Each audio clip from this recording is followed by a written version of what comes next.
India में देखा जाए तो शोल मछली पालन एक बहुत ही प्रॉफिटेबल फिश फार्मिंग है, लेकिन फार्मरों को दिक्कत सबसे ज्यादा आता है कि इसको जिंदा मछली यानी कि वाइल्ड कैच मारेल को यानी कि शोल को जिंदा मछली खिला के पालन करना पड़ता है ना दोस्तों।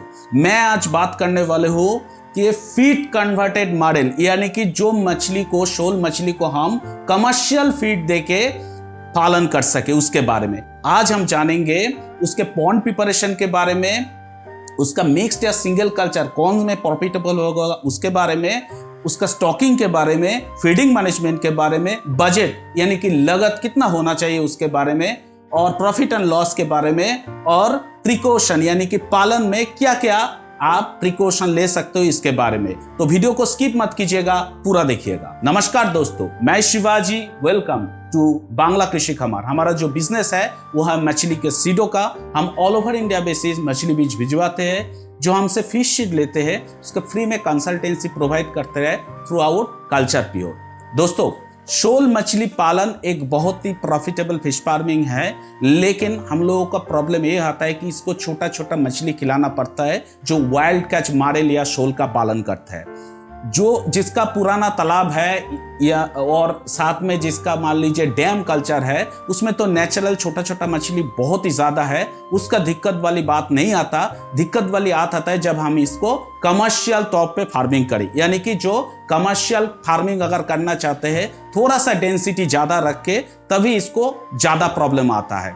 तो अगर हम इस जगह रिप्लेस करके, अभी बहुत सारे जगह ने इसको रिप्लेस हो गया, अभी कमर्शियल फीड यानी कि जो हम लोग दूसरा मछली को खाना देते हैं, जो कंपनी का फीड देके हम लोग ये अगर पालन कर पाएंगे तो मैनेजमेंट से लेके ये पालन भी बहुत ही एक प्रॉफिटेबल हो सकता है। जी हाँ दोस्तों, इसीलिए आज हम बात करने वाले हैं फीड कन्वर्टेड मॉडल, यानी कि फीड कन्वर्टेड यानी कि जो मछली कमर्शियल फीड खाएगा, ना कि सिर्फ वो छोटा मछली खा के बड़ा होगा। हम लोग पूरा कल्चर प्योर जिसको कमर्शियल फीड देंगे। तो जैसी बात है मछली पालन का बात करेंगे और सबसे पहले आएगा पॉन्ड प्रिपरेशन, यानी कि हम हमारा तालाब को कैसे बना सकते हैं। सबसे पहली बात है तालाब बनाने से जो तालाब का साइज क्या होना चाहिए।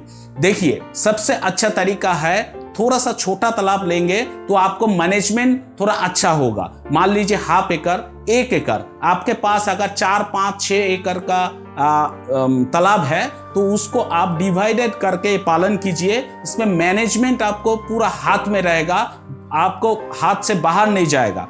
इसीलिए मेरा ख्याल से आप लोग हाफ एकड़ के फार्मिंग कीजिए, हाफ एकड़ नहीं तो 1 एकड़, ठीक है। पॉन्ड प्रिपरेशन इन जनरल है, लेकिन पहले में हम लोग पॉन्ड प्रिपरेशन जब भी करेंगे तभी हम लोग कोशिश करेंगे पानी को सुखा के ये शोल मछली का पालन करना, क्योंकि मड यानी कि जो मिट्टी का गंदा मिट्टी अगर बहुत ही ज्यादा है आपका पानी में, तो वैसे ही तो शोल फार्मिंग, शोल क्या करते हैं, बहुत सारे गैस को उगाड़ देते हैं, यानी कि गैस ज्यादा पैदा कर देते हैं।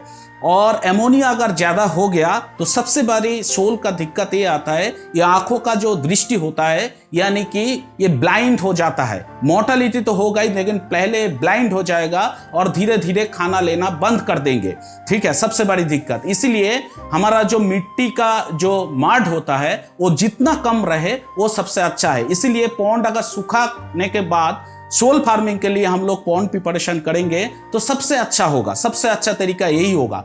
तो मेरा ख्याल से आप पॉन्ड को सुखा के चूना वगैरह, गोबर, यूएसपी, यूरिया ये सब दे के जो हम लोग करते हैं नॉर्मल पॉन्ड प्रिपरेशन, वही कीजिए। और जू प्लांक्टन के ऊपर इसके इंटरेस्ट बहुत ज़्यादा है, जब ये छोटा रहेगा तो उसी टाइम, इसीलिए आप मेरा जू प्लांक्टन के ऊपर बनाने का वीडियो ऑलरेडी अपलोडेड है, आप देख लीजिएगा। वो तरीका आप अपना के वो ये मछली को आप बहुत अच्छी तरीके से पॉन्ड को प्रिपेयर कीजिए। जैसे मैंने बताया पॉन्ड का साइज रहेगा हाफ एकड़ नहीं तो 1 एकड़। सबसे ये प्रॉब्लम ये भी आता है, जो बारिश का टाइम होता है उस टाइम वो ऊपर चला आता है और बाहर चला जाता है शोल। इसको रोध करने के लिए पॉन्ड जो आपका तालाब है उसका साइड में गार्डवॉल जो होता है मिट्टी देके बनाइए, थोड़ा ऊपर मतलब ऊंचू रखिए। अगर आपका ये रखने का पॉसिबिलिटीज है ही नहीं, यानी कि ये अगर आपके पास सुविधा है नहीं, तो नेट देके पूरा साइड बाउंड्री कर दीजिएगा, जैसे बाहर ना आ पाए, ये बात ध्यान में रखिएगा। 1 एकड़ का जितना तालाब है, सबसे बड़ी बात है इसमें पानी हम कितना रखेंगे।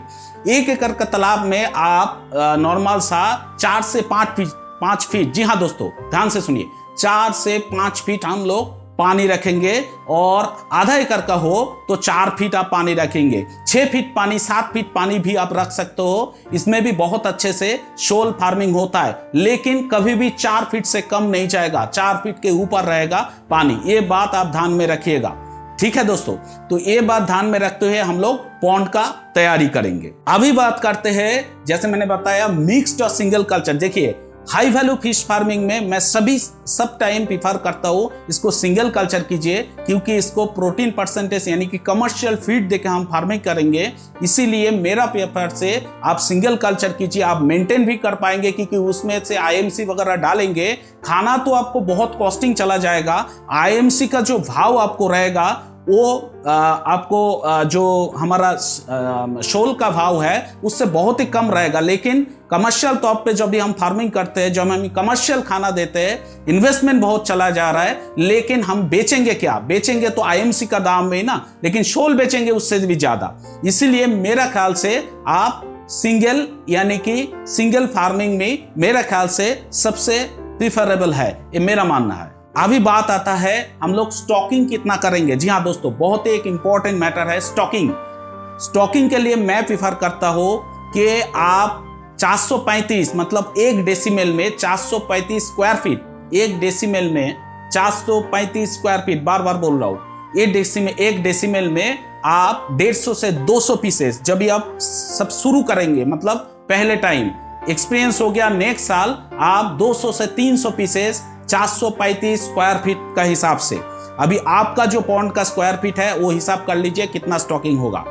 अभी ये बात करते हैं जो कौन सी साइज हम डालेंगे। मिनिमम 2 से 3 inch, 2, 2.5 inch, 3 inch, 2 inch, 2.5 inch, 3 inch का साइज हम डालेंगे।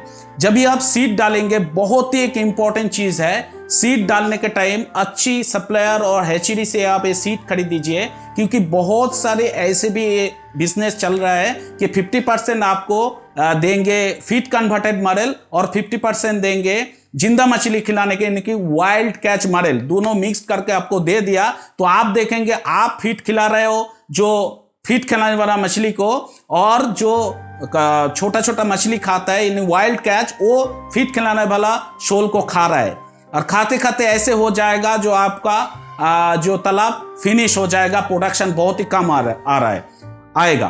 तो इस जगह आपको देखना चाहिए, सही सप्लायर से आपको ये सीड खरीदना है, और जिसमें पूरी तरीके से 100% फीड कन्वर्टेड मॉडल हो। ये बात आपको बहुत ही ध्यान में रखना है स्टॉकिंग के टाइम। तो स्टॉकिंग का अब ऐसी तरीके से स्टॉकिंग कर सकते हो जैसे मैंने स्टॉकिंग का डेंसिटी बताया। अभी बात करते हैं फीडिंग मैनेजमेंट के बारे में। ये हाई वैल्यू फिशेस है, खाना भी हमको हाई वैल्यू ही देना पड़ेगा। स्टार्टिंग में 2 इंच 3 इंच जब भी साइज रहेगा, स्टार्टिंग में देखा जाए तो ये आपको 40% मिनिमम प्रोटीन, अगर मिनिमम प्रोटीन 35 to 40% के आसपास रहेगा, थ्रू आउट कल्चर पीरियड आप 30 to 35%, 30% से कम नहीं रहेगा। आप जितना चाहे तो 35% ही protein throughout culture period चलाएंगे, सबसे अच्छा रहेगा, क्योंकि प्रोटीन कमती की वजह से कमजोर हो जाएगा और बहुत सारे बीमारी इसको अटैक कर सकता है। क्योंकि ये बात ध्यान में रखिए, हम लोग फीड कन्वर्टेड मॉडल का बात कर रहे हैं, वाइल्ड कैच नहीं। इसीलिए हम लोग जब भी कमर्शियल तौर पे फार्मिंग करते हैं तो ये बात हम लोगों को ध्यान में रखना बहुत बहुत ही इंपॉर्टेंट है। इसीलिए, और स्टार्टिंग में देखा जाए तो जब भी 2 इंच 2.5 इंच या 3 इंच ये साइज रहेगा, 12% का बॉडी वेट हिसाब से खाना दीजिए। धीरे धीरे थ्रू आउट कल्चर पीरियड 3 से 4% बॉडी वेट के हिसाब से दिन में 2-3 बार आप खाना दीजिएगा। फीडिंग मैनेजमेंट यानी कि कितना बॉडी वेट में कितना खाना देना है, इसके लिए मैं कोशिश करूंगा आगे जाके एक अलग से वीडियो बनाने का, वो चार्ट पब्लिश करने का। और मैं अभी तक मैं ट्रायल बेसिस से लगा हुआ हूँ कि घर के बनाया खाना दे सकते हैं कि नहीं। अभी तक मैं ग्रोथ का पैरामीटर ठीक तरीके से नहीं देखा, तो अभी आप आपके हिसाब से आप कमर्शियल फीड ही दीजिए। जब वो मेरे पास वो रिपोर्ट चला आएगा, क्योंकि मैं ट्रायल बेसिस बहुत सारे लोगों को दिया हूँ, तो वो जो फीड घर के बनाने का तरीका मैंने दिया हूँ, उसका रिजल्ट आने के बाद ही मैं मेरा यूट्यूब चैनल में वो अपलोड कर दूंगा, जिसमें आपको सुविधा मिले। ऐसे कमर्शियल फीड अगर आप देते रहे तो साल में देखा जाए तो 3-4 इंच या 2-2.5 इंच का साइज आप आसानी से साल में देखा जाए तो 800 से 1 केजी का प्रोडक्शन ले सकते हो एक साल में। जी हाँ दोस्तों, एक साल में 800 से 1 केजी का प्रोडक्शन ले सकते हो। इसके लिए आपको नर्सरी तालाब करने का कोई जरूरत है नहीं, डायरेक्ट स्टॉकिंग पॉन्ड में आप डाल सकते हो। अभी बात करते हैं बजट का, यानी कि लागत कितना होना चाहिए। देखिए, मैं प्रिफर करता हूँ एकदम मीडियोकर यानी कि लो मार्जिनलाइज्ड फार्मर के लिए मछली पालन है नहीं। थोड़ा सा इन्वेस्टमेंट जो कर पाएंगे, यानी कि पंगास वगैरह, यानी कि सिंगी वगैरह, कवई वगैरह, ये सब मछली पालन जो कर रहे हैं लोग, तो वही लोग ही प्रिफर कीजिएगा, क्योंकि थोड़ा इन्वेस्टमेंट ज़्यादा है, क्योंकि सीड प्राइस भी थोड़ा सा कंपेटिटिवली हाई रहता है, और उसके साथ जो कमर्शियल फीड भी रहता है वो भी थोड़ा ज़्यादा है, क्योंकि मैंने पहले ही बताया कि 40% 35% प्रोटीन आपको खिलाना पड़ेगा। उस हिसाब से देखा जाए तो थोड़ा महंगी है ये सब चीज़, सीड से लेके और मैनेजमेंट करना। तो कोई भी सप्लीमेंट भी कुछ टाइम लग जाता है, सप्लीमेंट आपको देना ही पड़ेगा। तो ऐसे करे हिसाब करके मेरा ख्याल से जो मीडियोकर या मार्जिनलाइज्ड फार्मर है वो पहले टाइम में अवॉइड कीजिए।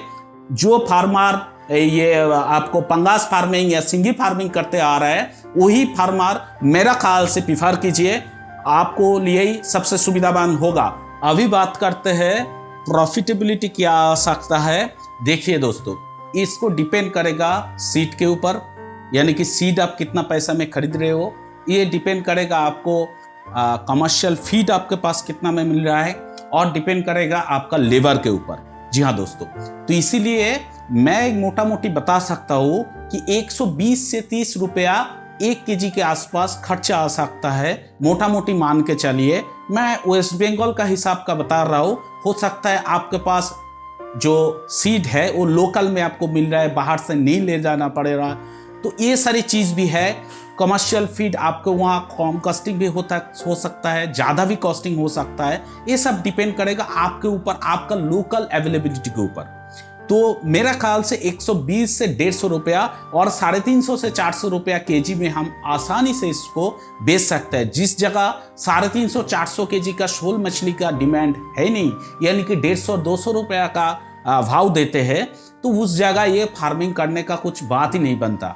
इसीलिए आप लोग हर टाइम कोशिश कीजिए before starting this high value fish farming, so आपको एक भी इंक्वायरी कर लेना पड़ेगा जो तालाब से आप कैसे लेंगे। और एक बात भी ध्यान में आप रखिएगा दोस्तों, कुछ टाइम ऐसे भी होता है जब मेरा मछली 1 केजी हो गया तो बहुत ही जल्दबाजी करते हैं हम बेचने के टाइम में। मत कीजिए, आप वेट कीजिए, आपका थोड़ा सा खाना कम देके आप वेट कर लीजिए, क्योंकि फीड कन्वर्टेड मॉडल है तो आपको चिंता है नहीं कि दूसरा मछली को ठुकरा के कोई नुकसान पहुंचेगा। तो एक बात ध्यान में रखिएगा।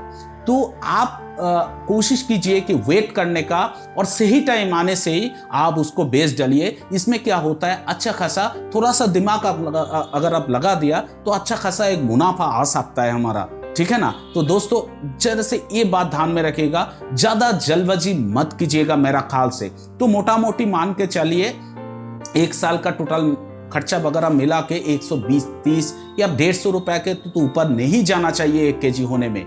तो ध्यान में रखिएगा। और हम लोग 350 से 400 केजी बेचेंगे। एक्चुअली आप हिसाब करेंगे टोटल फीड कितना लग रहा है, FCR कितना है, 1.1:4 1:5, यानी कि 1 केजी खाना अगर देंगे, मतलब 1 केजी वेट होने में, बायोमास होने में, मछली होने में 1 केजी 100 200 300 400 कितना खाना लग रहा है वो हिसाब कीजिए। लेबर हिसाब कीजिए, सीड प्राइस हिसाब कीजिए। लोकल से सीड मिल रहा है तो सीड प्राइस आपको थोड़ा सा कम होगा, क्योंकि वेस्ट बंगाल से सीड लेके जा रहा है तो आपको ट्रांसपोर्टेशन कॉस्ट थोड़ा ज़्यादा रह सकता है, क्योंकि ये बड़ा वाला मछली कम क्वांटिटी में पैकिंग होकर नहीं, ज़्यादा क्वांटिटी में पैकिंग होकर नहीं जाते, थोड़ा सा कम क्वांटिटी पैकिंग होकर जाता है। फ्लाइट में जाएगा तो और भी ज़्यादा कॉस्टिंग हो जाएगा।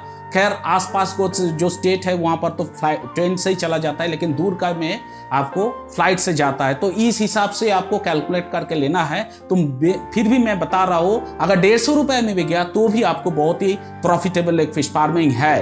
तो एक्सपीरियंस फार्मर आप ट्रायल शुरू कीजिए, ऑल ओवर इंडिया बेसिस इसको और भी आगे लेके जाना है शोल फार्मिंग को। कुछ प्रिकॉशन के बारे में बता रहा हूँ। कि ठंडी के टाइम में इसका कुछ बॉडी में पैरासाइट का बीमारी जैसा होता है, इसीलिए आप हर टाइम जैसे चूना वगैरह ठंडी में मछली कैसे रखता है मैंने ऑलरेडी वीडियो बना चुका हूँ, जस्ट फॉलो कीजिए। ज़्यादा मोर्टालिटी इस समय होगा नहीं, लेकिन फिर भी आपको ये सारे थोड़ा बहुत छोटा मोटा बीमारी हो सकता है। नमक का उपयोग ज़रूर कीजिए। इन्वेस्टमेंट प्रोजेक्ट है, इसीलिए महीनों में एक बार बीकेसी और any kind of water sanitiser use कीजिए पानी में। सप्लीमेंट का बहुत सारे ख्याल रखिए, सप्लीमेंट यूज कीजिए। जहां से सीड ले रहे हो कंसल्टेंसी वहां से लीजिए, नहीं तो आपको ऐसे बंदा से अगर सीड लेंगे जो उसको कुछ अता पता है ही नहीं, तो आप लॉस में पड़ सकते हो। कैसे चलना है, कैसे शुरुआत करना है, कुछ तो मैं मेरा वीडियो में बता रहा हूं। तो ये मान के चलिए, गैस को ख्याल रखना है। ऑफ कोर्स आप एक किट खरीद दीजिएगा, जैसे बायोफ्लॉक कल्चर में किट खरीदते हैं, तो बायोफ्लॉक कल्चर जैसे ही आप एक किट खरीद दीजिएगा जहां पर एमोनिया, डिजोल्व ऑक्सीजन ये सब मापने का चीज है। तो वो ख्याल रखिएगा, मैं आगे जाके कुछ ऐसे भी वीडियो बनाऊंगा जो वहां पर पानी का पैरामीटर क्या होना चाहिए फीड कन्वर्टेड मॉडल के लिए। तो ये सारे बात आप ध्यान में रखिएगा। जो आप अगर पहले से ही आपका पॉन्ड से लेके ये सब मेंटेन कर पाएंगे, तो मेरा ख्याल से आपको बीमारी का झंझट नहीं सहना पड़ेगा। ठीक है ना दोस्तों। तो ऐसी जगह से आप कारोबार कीजिए जिसको मछली पालन के ऊपर कोई ज्ञान हो। और हमारा जो वीडियो है, मैं तो रेगुलर बेसिस अपडेट रहता हूँ, तो अपडेट देखते जाइए और कमेंट बॉक्स में ज़रूर लिखिएगा तो आपको क्या प्रॉब्लम हो रहा है या क्या सॉल्यूशन है, क्या क्या क्या आपके मन में भी कोई ये नया तरीका आपको करने में आ रहा है, तो वो भी लिखिएगा और भी फार्मरों को हेल्प हो जाएगा।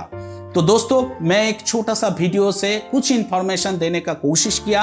होपफुली ये आपको बहुत ही काम आएगा और एक फील्ड लेवल इंफॉर्मेशन है, तो ये आप लगा सकते हो। नया फार्मर के लिए पहले टाइम ये करेंगे तो छोटा पैमाने से शुरू कीजिए। जो पंगास, सिंघी, ऐसे जो हाई वैल्यू फिशेस, ऐसी मछली, कवाई मछली का फार्मिंग करते हैं, जो लोग कमर्शियल फार्मिंग के ऊपर ज़्यादा डिपेंडेंट होकर मछली पालन करते हैं, उसके लिए बहुत ही एक फायदेमंद ये है मछली पालन है। तो इंडिया में होना चाहिए, इसका डिमांड ऑल ओवर इंडिया में बहुत ही ज़्यादा है। सोल फार्मिंग को और भी आगे लेके हम लोगों को जाना है, रिस्पॉन्सिबिलिटी हमारा है, धीरे धीरे चलना है, छोटा कारोबार शुरू करना है, धीरे धीरे बड़ा होते जाएगा। इस उम्मीद से ही आज यहीं पर ही खत्म करता हूँ। आगे जाके बहुत सारे वीडियो आपके लिए आने वाला है, तो वीडियो को अच्छी लगे तो सब्सक्राइब जरूर कर देना भाई, ठीक है। और शेयर कीजिए। जो नया फार्मर, नया जुबा है, मछली पालन में आ सकता है, आना चाहते हैं, उसके लिए मेरा वीडियो बहुत ही काम आएगा। सब सुस्त रहिए, खुश रहिए, अच्छे रहिए। जय हिंद।